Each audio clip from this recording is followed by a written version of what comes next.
Hey there friends, Cassie from Grace and Goals here, and I am so excited to be able to share my 2022 Powersheets prep work with you. Now, before we get started, I want to answer a question that I get often after I post one of these, which is what tools do you use? 90% of the time, I do all of my prep work in pencil first. The other 10%, I just use a friction erasable pen.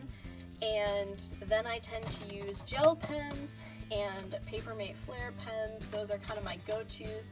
All the links are in the blog for every single thing if you want to check it out there. But before we get started, there's one more thing. So let's just all take a second.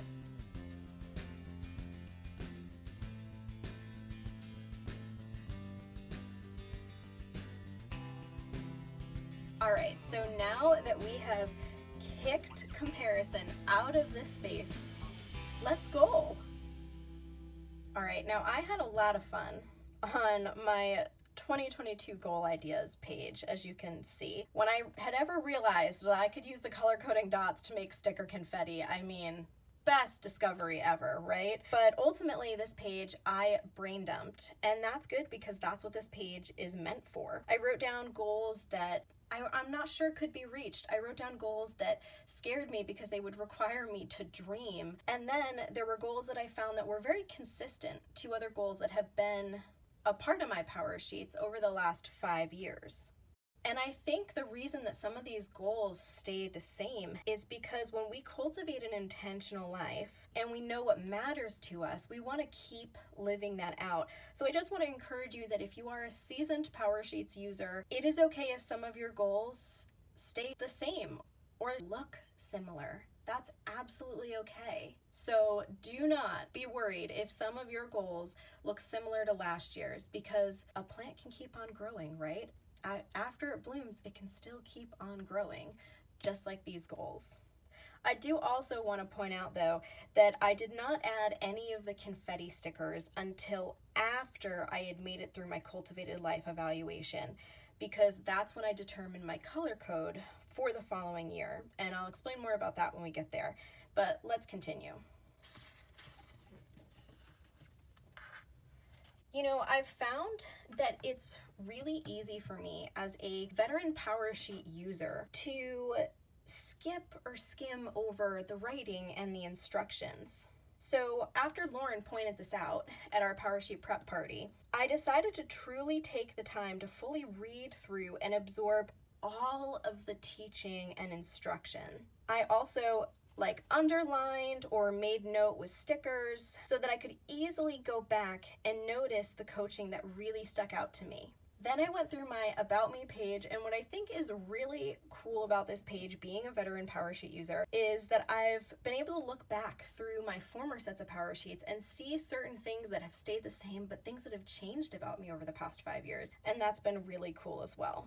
So then we move on to the What Fires Me Up page. So I wish you could see the shimmer. I'm not sure even if I moved it that you could fully appreciate these glitter gel pens, but my goodness, they are stunning, and the shimmer is beautiful. Like, so beautiful. I absolutely adore hand lettering, especially because it was a 2019 goal from my 2019 Powersheets that I have enjoyed greatly. So it was fitting to use my favorite form of hand lettering on this page. I put the things that fire me up the most in the biggest fonts, such as fresh blooms, throwing confetti, goal setting, his word, the PSP gals, quality time with Jared, other things that bring me joy, like celebrating every tiny victory, listening to worship music, this community right here, Ivy Fluids, my windowsill garden. There are so many things that fire us up. And again, as you can see, I made notes here as I was going through it because this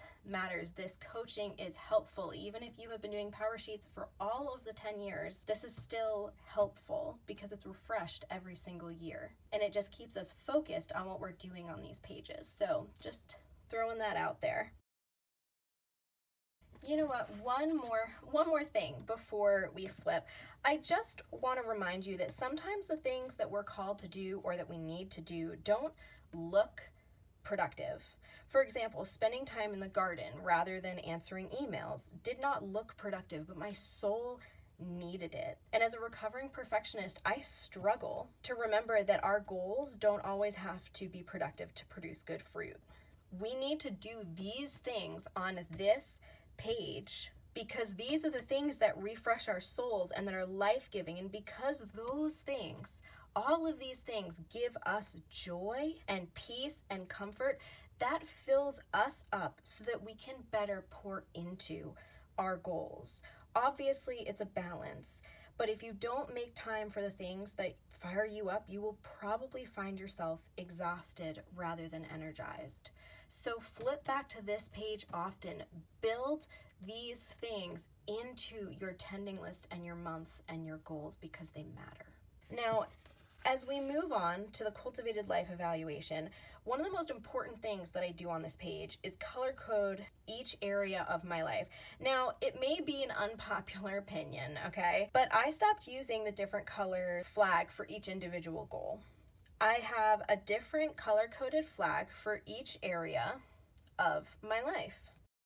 And I do this because it helps me stay rooted to my why for each goal. For a long time, I struggled to understand the value of knowing my why. And I was struggling to be consistently motivated to work on my goals. So by being able to know and be reminded of my why quickly via color has just been game-changing for me. So that is how I figure things out. And then that was when I go back and as I'm going through, I will use the colors accordingly. Now, every year, specifically for the health box, because of my chronic illness, because of what life just looks like for me right now, I specifically change my 1 to 10 scale for my health. Because it's really hard for me to rate my health from 1 to 10 with a disease like Ehlers-Danlos syndrome. So I changed the scale. Yep, you can change the scale too. Your power sheets are meant to work for you. You can absolutely customize them. So I changed the scale. I defined 1 as I'm not able to do my best and I need more help, and 10 as I'm able to do my best and I have a good team. Then I finished by checking off the 3 areas that I most want to cultivate and go from there. These pages are my favorite pages because I'm a huge believer that celebrating every tiny victory matters. That noting the people who help us live out our purpose and cheered us on matters. Acknowledging what didn't work and what we overcame matters. Just like the lessons learned, good and bad along the way, they really matter. And I firmly believe that if we don't pay attention to what God has taught us, then we will forget and have to learn them again. And I don't know about you, but I don't enjoy making the same mistakes again and again and again. That's why these are my favorite pages. The top lesson that I learned this year was that I can throw confetti and grieve at the same time. Now, my greatest revelations from the Lord come from these 2 pages each year. We should be vulnerable and honest throughout all of our prep work because if we aren't honest with ourselves, we can't be honest with our goals. And the hard heart work that this page bears is good fruit.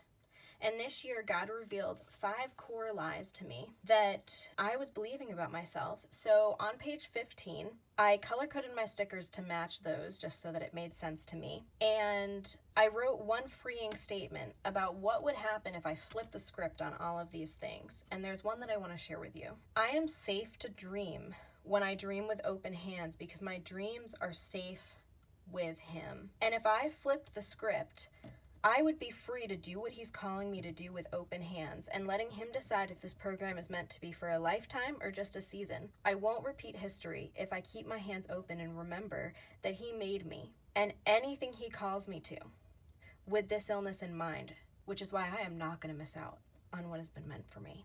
And then I wrote that if I were to step into my fears and take action with Jesus, I would feel confident. Now, this page for me helps me reset and focus on what I want my legacy to be. And our legacy doesn't have to be as monumental or as permanent as that word sounds. Ultimately, we can't make what matters happen if we don't know what matters to us.